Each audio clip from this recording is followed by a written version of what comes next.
Joshua chapter 9. The Gibeonite deception.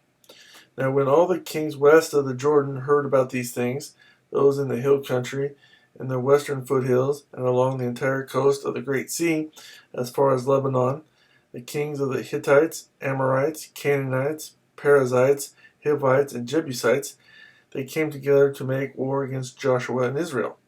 However, when the people of Gibeon heard what Joshua had done at Jericho and Ai, they resorted to a ruse. They went as a delegation whose donkeys were loaded with worn-out sacks and old wineskins, cracked and mended. The men put worn and patched sandals on their feet and wore old clothes. All the bread of their food supply was dry and moldy. Then they went to Joshua in the camp at Gilgal and said to him and the men of Israel, "We have come from a distant country. Make a treaty with us." The men of Israel said to the Hivites, "But perhaps you live near us. How then can we make a treaty with you?" "We are your servants," they said to Joshua.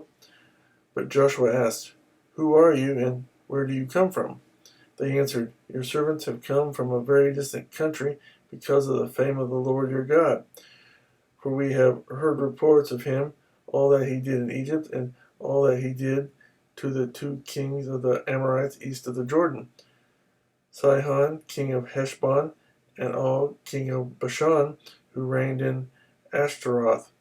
And our elders and all those living in our country said to us, 'Take provisions for your journey. Go and meet them and say to them, "We are your servants. Make a treaty with us." This bread of ours was warm when we packed it at home on the day we left to come to you, but now see how dry and moldy it is, and these wineskins that were filled were new, but see how cracked they are, and our clothes and sandals are worn out by the very long journey." The men of Israel sampled their provisions, but did not inquire of the Lord. Then Joshua made a treaty of peace with them to let them live, and the leaders of the assembly ratified it by oath.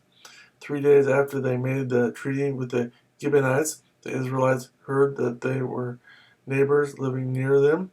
So the Israelites set out, and on the third day came to their cities, Gibeon, Kephirah, Beeroth, and Kiriath-jearim.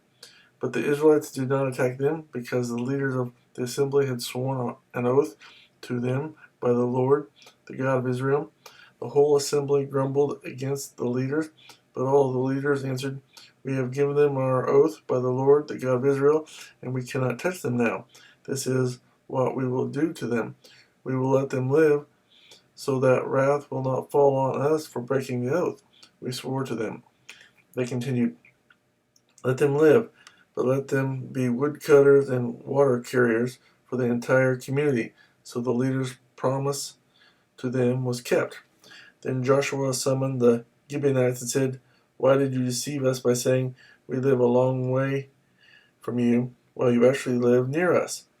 You are now under a curse.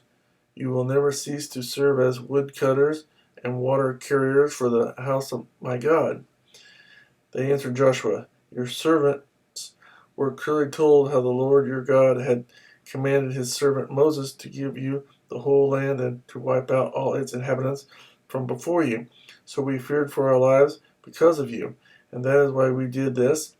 We are now in your hands. Do to us whatever seems good and right to you." So Joshua saved them from the Israelites, and they did not kill them.